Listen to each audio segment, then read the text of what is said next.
Hi everybody, welcome to another edition of Stu and Coco. And this week we've got Joe Giordano with us. Joe, for those who don't know him, is an entrepreneur and philanthropist, MD owner of Bargate Consultant, and a QS by background. Joe, do you want to tell us more about you and what you're about? Okay. Hello there. Hi. Thanks, Tony, for the introduction. As I say, I'm Joe Giordano. I started life as a QS for practices like Gardner Theobald and Davis Langdon, predominantly involved in project finance and due diligence. I set up my first business in 2005, which again was a QS practice. And then further on to that, I set up a number of organisations, and my last one was Bargate. And Bargate was established in 2009, and that was on the basis of actually trying to add value to clients and what they needed. And through then, I've invested in a number of other companies involved, and as a non-exec director, as an owner, and these go from marketing to branding, to property development, to funds, to brokering, to partitioning business, to even DJ and talent management. So very wide spectrum, but very much about business and business focus. There's a pun there about mixing it up, Joe. Pardon? There's a pun about mixing it up there somewhere. There is. Yeah. So very, very fortunate. Met some amazing people through the last 15 years. Going through some strange times like most people at the moment, Tony. Yeah. Strange times and challenging. One thing that I think a lot of people are going to be anxious about and very interested in is the reaction of sovereign wealth funds, private equity, any sort of vehicle that's got cash in terms of UK investment, European investment. Tell us what you're seeing. How is COVID-19 affecting it? I think the issue is that there are funds out there who want to spend. And the issue is not about opportunity; it's more a case about delivery. Insofar as every time someone buys a building, they need the various parties around it. Things like lawyers, surveyors, valuers. It's that availability and able to react. I think that's key. We are seeing a number of transactions at the moment through a number of private funds where individuals are buying product without full due diligence, and their argument is if they can buy below market, say 20%, 25%, they've built in any inherent risk if there is an eventuality when they do due diligence that the product may be insufficient in certain cases. So the view is that if we can get it 20-25% below market at the moment in sort of fire sale prices, if we haven't had the chance to do effective or fully interrogative DD, then hey, we've bought a bit of real estate, a bit of risk here. Yep. Okay. And are you finding that the funds that you're working with or vehicles you're working with are generally happy to do that? Is there the appetite to do that? The big funds are happy. We're talking the top 10 sovereign wealth funds. The smaller funds are a lot more reluctant to do so because obviously the risk profile for a small fund is quite high. I think it's about opportunity. I think the biggest concern I've got is on the lending side, Tony, where some of the private lending funds have had, we're hearing that they've had cash calls from investors. So historically they were lending to the development market, and now their private investors said, actually guys, we want our money back. So they're not able to lend. We're seeing a number of those opportunities which is a concern because historically development finance has been quite risque, but also the retail banks have pulled out historically. And now, which is backed by the private funds, now the private funds are struggling. So I think when we all start again, there'll be maybe a 6-month lag where people can potentially obtain finance at competitive rates to carry on doing developments, which employs consultants, which employs contractors. And I think that's key. This is not going to disappear overnight once we're allowed out. I think it's going to be 6 to 8 months before any normality, if there is ever going to be a normality, to be honest with you. I also think there's going to be a different way of working and collaboration. So just to recap on that, you're saying that in terms of, let's say private equity funds or wealth funds, that there's a liquidity issue as investors are looking to pull more money out of those funds? Not the sovereign wealth funds, but the private funds, yes. The private funds. Yeah. Right, I'm with you. Okay. Yeah. Okay. And then you were coming on to how you see this evolving over the next 6 to 9 months. Tell us more about that. I think the key is obviously, the government has decided that obviously construction still can still progress. However, you see many a post on LinkedIn and social media, which, doesn't really support that. I think there is a need for a balance, and that balance is still to be found and still to be met. My concern is, where the economy is going to be in 2 to 3 months' time if we're still on lockdown, and the ramifications of that downtime where, people don't have reserves anymore, Tony. Gone are the days when people save for a rainy day. I think there's going to be a lot of struggling. I think, the government's furloughing will work, but after 3 months, what happens after 3 months? And that's my concern. Will the banks be happy to wait? Will electricity people, suppliers be willing to wait? Will council tax people? I don't know. It's those, and also the general worry. Yeah, the government have muted, haven't they, that they're going to be changing insolvency laws. Yeah. Now, obviously, there's a balance here between creating a safety net and, providing an environment for moral hazard, right? Yeah. And arguably, we've lost you there, Joe, but that's right. Arguably, rates being at the lowest they've ever been historically have provided kind of it's a comfort blanket. A moral hazard of its own, especially as you've said, when it's exacerbated by the fact that big investors can pick up asset at fire sale prices. What's the risk side of this? Well, A, who cares? Well, A, we can't quantify it, or we're struggling to quantify it, and B, who cares anyway? But it's interesting to hear from your point of view that whatever we're looking at, we're definitely looking at a completely new roadmap, probably in 6 to 9 months. And critically, like you've said, there's not the reserves that there might have been 20, 30 years ago. And that's both in personal balance sheets as well as company balance sheets. Yeah, I think people don't save anymore. I think, the credit cards are being hit. I think there'll be a lot of bankruptcy. I think there'll be a lot of personal debt in the future. You talked about relaxing insolvency loan, and obviously the reluctance to not trade insolvent, which is great, but all you're doing is putting off a problem. If you can't fill the hole which has caused you to trade insolvent, then what's going to stop you doing it in 3 months' time, or 5 months' time, or 6 months' time? It's going to come to a point where difficult decisions are going to have to be made, and then the support will not be there, because unfortunately the government can't spend another 330 billion to support the economy, and that's my concern. And is that the projected bill over the quarter, 330 billion? Well, that's what they've said, is they've allocated 330 billion to prop up the market.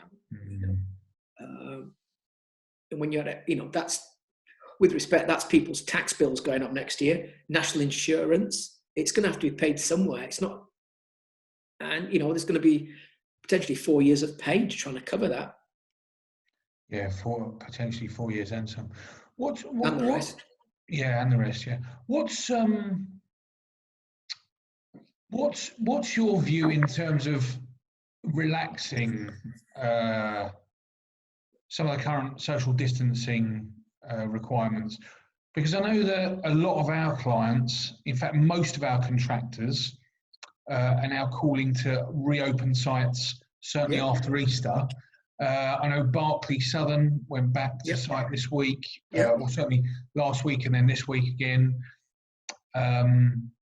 We've got probably, as a rough straw poll, of all of our contracting clients, and bearing in mind we're obviously very London and southeast centric, 90% of the principal contractors elected to stay open. Of that, 70 to 80% of their sites are running at 70% capacity. Yep. So in rough terms, probably 90% of our clients are churning 50% of the cash through their books that they would usually churn, right? I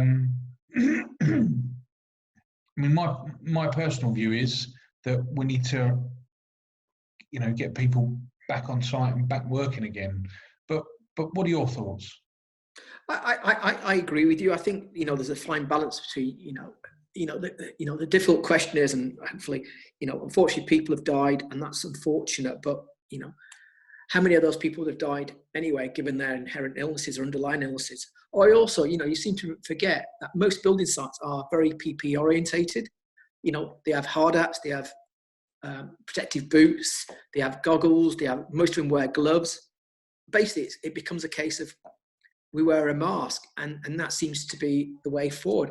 I also think, again, the economy is, I don't know what the figures are. If we go into depression, how many untold deaths that would cause. Also, it's a fine balance. And I, as much as the government gets a bit of a bashing these days, we've never been here before. There is a shortage of PPE, but unfortunately, there's also an unprecedented need for it as well, which has never been witnessed before. You can't predict something which is a 1 in 1,000 year incident. So I think there is a need to get back. I think there's a need for normality. I think there are sites where you can operate safely. Some of these big infrastructure projects where, I'm sorry, we should be digging up the motorways and filling the potholes. That could be done at the moment. I think that the fit-out market could struggle a lot more because given by the nature of their type of work, which is very much refurb, hands-on, close proximity. Yeah. But some of the big infrastructure projects, I think, I'm sorry, they could probably still carry on to an extent, subject to a bit of reprogramming and remodeling, and just looking at general site infrastructure and how it's managed. I suppose the key is actually how you get people to site. That's the dilemma. The tubes are being cut, and all that's done is it's forced people onto a smaller number of tubes. So you get the crowding. I think the government's got a tough decision to make. Not necessarily next week, because I think it'll go beyond next week. I think there'll be another 3 weeks after next week. Probably early May. Yeah, that's interesting, and that's echoed by a lot of our clients. A lot of our clients, in terms of how they deal with their supply chain, like I've said, 70 to 80% of their sites are now working at 60% efficiency. Yeah. But that's fine once you're on site. But as you've said, how do you stop a gang of scaffolders jumping in the cab together? Or plumbers, or whatever the trade is. It's very difficult to legislate. Also, Tony, a lot of these guys are hand to mouth. They're paid on a weekly basis. They don't have funds. They don't have support funds. They've got it's a balance whether you go to work and get paid or you try and put food on the table. And that's the problem you have. Yeah, no, agreed. And especially as a lot of these individuals are self-employed, so they won't be able to apply in many cases for the government's furlough scheme. Well, that's the other question you've got to ask yourself. The government's got these great initiatives, but if you're earning beyond £50,000 a year, which, with respect, most people in London are, and if you're self-employed, you would struggle. Yeah, I agree. I mean, obviously, the furlough scheme does give provision for employers to top up. So, I think something is better than nothing, and you've got to help out those who are going to be the worst hit, and those who are going to be the worst hit are those in the lowest incomes. So I think it's fair to say that the government have done a pretty reasonable job there. I think they've done an amazing job. I think what they've done in a short period of time is got to be applauded. I also think, hopefully employers will realise that, the government has helped them with cash flow, and they don't take that money and put it on a bottom line. They use it to maintain the next 6 months when we come out of this. There's no point for reducing someone's income by 80%. And then using it for something else. Employers need to understand what that 80% was for. It's about aiding cash flow. I also think, if you're talking generally, I also think, I think clients, suppliers need, and purchasers need to understand that, in the future that people should pay on time, because I think there's going to be a lot more pressure for cash flow in the future. I also think the government needs to say, actually, guys, let's sort out these payment issues where, gone the day, you hear these stories of 120-day payment terms. Let's get it down to 28 to a month and make sure it happens, because I think that will help the situation going forward. It needs to be, cash flow is going to be king for the next 2 years, whether you're an employee or an employer. Well, also, arguably, if you do relax insolvency laws, you could end up causing more pain. Yeah. The counterbalance or the counteraction could be that actually it provides an incentive for firms to hold on to cash rather than pay it, because you can't, you can't. There's no threat. You can't, for example, instigate a statutory demand. You can't. You could wind up a business that is trading insolvent, or holding on to cash that they should be paying to their distributing. And that's the concern I've got, is how it's going to be. And unfortunately, we live in a society where people do abuse the situation for their own benefit, and you'll get that. And I do think the government needs to understand that and say, look, guys, we're coming out here. Make sure everyone gets paid on time. Well, I know that they're encouraging public sector supply chains. Yeah. So in terms of direct instruments of expenditure, I know they're talking 14 to 28 days, aren't they? Yeah. Yeah. Okay. So that's something positive. Okay, Joe. Let's change track a little bit. As we discussed earlier, I'm really interested to hear how you feel social value will change over the next year. I know that, as we said, you are a kind of a serial philanthropist. How are your charities holding up? What do you see the prospects for the next 9 to 12 months? I think the issue is cash. I think there's a reluctance. I think, we've got a number of fundraising events which have been cancelled because we can't do dinners, we can't do fun runs, we can't do marathon runs, we can't do treks. So there's pressure there for cash flow. Obviously, I don't know if you heard something like, Oxfam are suffering. All the big charities have put a large proportion of their staff on furlough. I think also there'll be a reluctance for people to give to charities because they're going to be, struggling themselves. I think the charity sector will suffer, and I think the government needs to do something for the charity sector. I think it's going to be a tough year. I really do, Tony, because I think once people realise that actually the money's not going to come in, then I think charities may fold. Yeah, I mean, we're only a little business, but we've always had a charitable commitment. Yeah. And this will probably be the first month in memory that we're not doing something for one of our partner charities. Yeah. And we're just a little business, just imagine what major contributors are not doing currently. But it's also the day to day, it's the £5, it's the £10. And, all it takes is 1,005, and that's £5,000 gone, or 10 grand. It's a lot of money which charities lose. People are cancelling standing orders. I was going to say, have you got any stats on standing orders at all?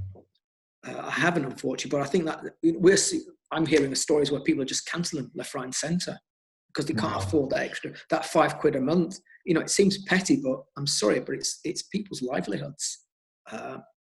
And people are just penny pinching, and not rephrase that, not penny pinching, tightening their belts because they realise actually, they need to think about, their families. It's important, and it's sad to say. And I do think charity. I think there'll be a lot of carnage when it comes to the charity sector. So Joe, if we were to kind of sum up some of the things we've talked about in terms of impact that you're seeing with major investors, major sovereign wealth funds, major private equity funds, no change. There's still an appetite. It's fairly bullish, and on balance, there's the desire, certainly in London, South East, and across Europe, to continue buying. We're seeing a lot of people looking, engaging still. Obviously, the Norwegian fund, sovereign wealth fund, lost 180 billion, or was it 118 billion last month? But it made 170 billion last year. So it swings and roundabouts. I think there is an appetite still to buy. I think there's going to be a lot of opportunities coming through.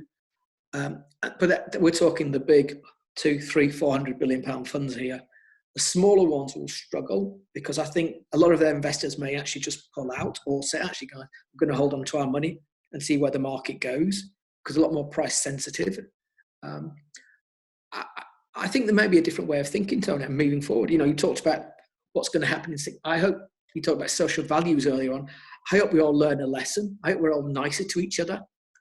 I hope we thank each other a bit more. I hope we say hello to each other and we're actually a lot less confrontational. I also think hopefully we're nicer to each other and we actually understand that actually, we need to socially interact with people. I'm sure there's lots of people who'd like to hug someone at the moment and shake hands with them just for the human interaction. Yeah. I certainly miss it. I miss that warmth. Yeah. I miss face-to-faces. Unbelievable. It's frightening. You don't realise how much that, we've been doing it 2 weeks, but you miss that social interaction. It's frightening. We're human beings. We're built to socially interact. I hope we're going to be less confrontational as well. I hope we're going to be less confrontational. I hope that, as Boris said, which was reasonably anti-Thatcherite, but hey, the society is coming together. Maybe some of the rifts over Brexit are being healed, right? Or certainly healing in the process. Yeah.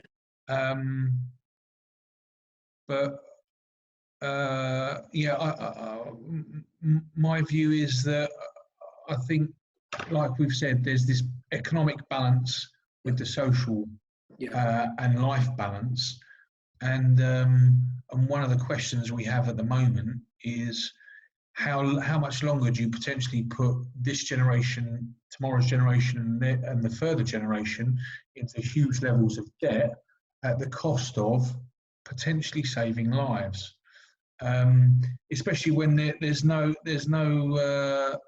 vaccine. There's no cure. There's no cure. There's no vaccine in sight. I was reading some of that's costing the UK government 2.4 billion a day. Wow. A day. 2.4 billion a day. A day.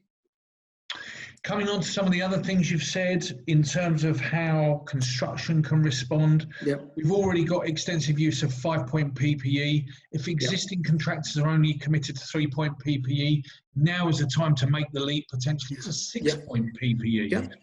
Maybe we include face masks. Yeah. Certainly recent American medical evidence would suggest that's the correct thing to do. And ultimately, hands and mouth, you would think that that will also assist in not spreading virus. In terms of, we've covered cash flow to charities. Yep. We've talked about how it's affected some of the charities that are close to you, that you represent. Yep. What I wanted to look at was a little more on how you think that the charitable sector will evolve to deal with that. What are some of the strategies that you're seeing bandied around at the moment? What I'm seeing is a lot more personal engagement, where gone are the days where people are actually picking up the phone and engaging with donors and sponsors direct, as opposed to sending out emails. People need, where they can get a response and a positive conversation. I also think deep down, the thing about charities, they're great, but you need to, as you know, Tony, I do gala dinners and do dinners. You've got to make people aware and give them a benefit to come to that dinner. So, for example, we are looking at potentially turning gala dinners into an informal sort of like networking event. So you've got to make them more business specific. So people go for a reason, and they go for a reason actually to generate business for themselves. So you've got to make them work for you as a charity, but also work for the room.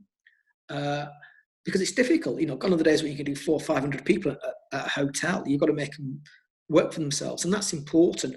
Also, I think the key is to actually say, look, guys, and find the right individual. Gone are the days when you send out thousands of emails. You've got to make these target specific and find the individual like veterans or animals or orphanages or schools or mental health, which are the charities I'm involved in, by the way. But I'll get that in there.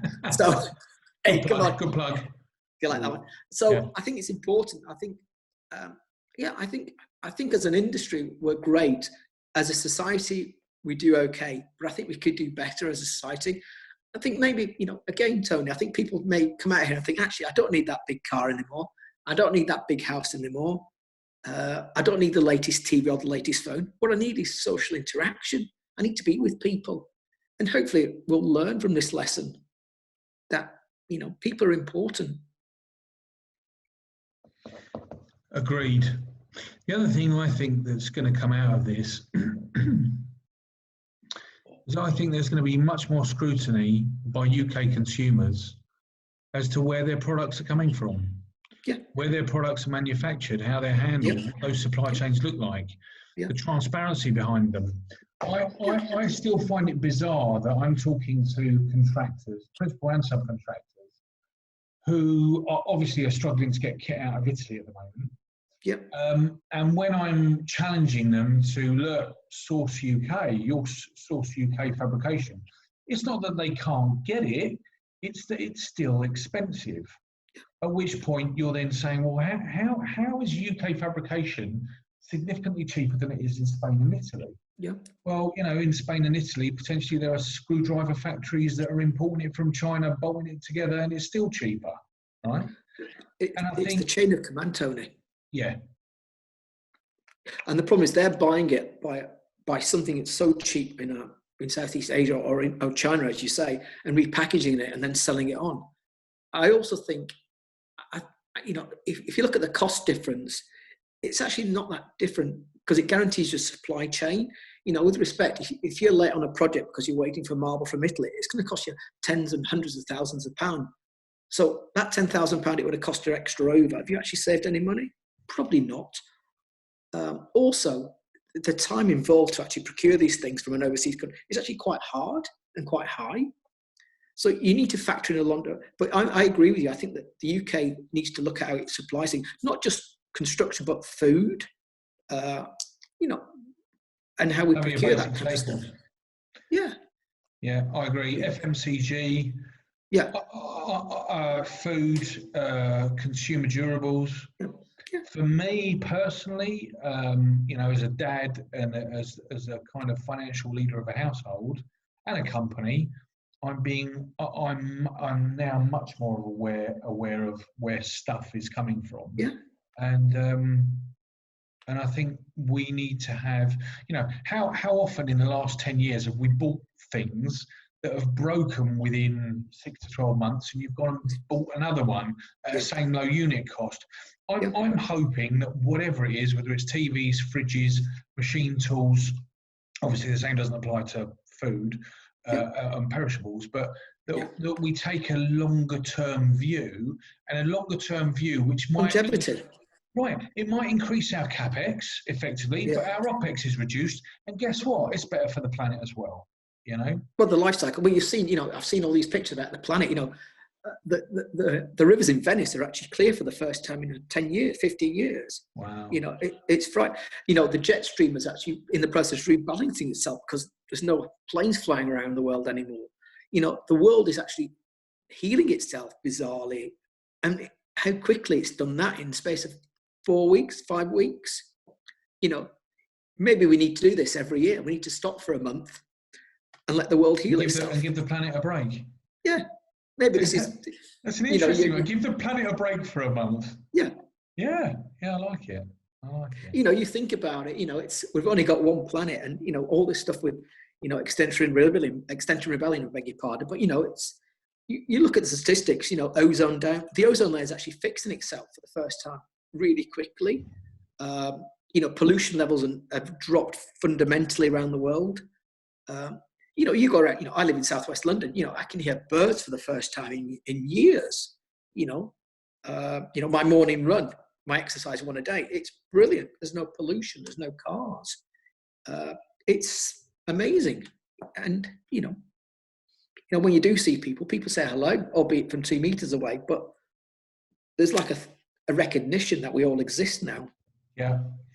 And like you said, maybe that will be maybe there will be 2 big wins out of this. The first one will be a kind of social cohesion, the big society piece, and the second thing will be a win for the planet. Yeah. And I think, you know, we need to stop fighting as countries and sort of start talking to each other and not threatening each other. You know, we've got one planet. We should all talk to each other and collaborate. And maybe this unfortunate disease actually brought the planet together, you know, which it has globally. Yeah, there is. And it goes to prove, you know, if there is an issue, how quickly we can all, you know, motivate ourselves to actually find a solution when we're all in it together. That's amazing. And it's not about money. It's, you know, you look at the NHS, it's about human beings interacting and trying to do good. And that's important. You know, how quickly can we build a hospital? It's amazing. You know, how quickly can we motivate people to get things done? Amazing. And we shouldn't be beating people up. We should actually celebrate this. You know, we can't think of every eventuality. We're trying our best in a difficult circumstance.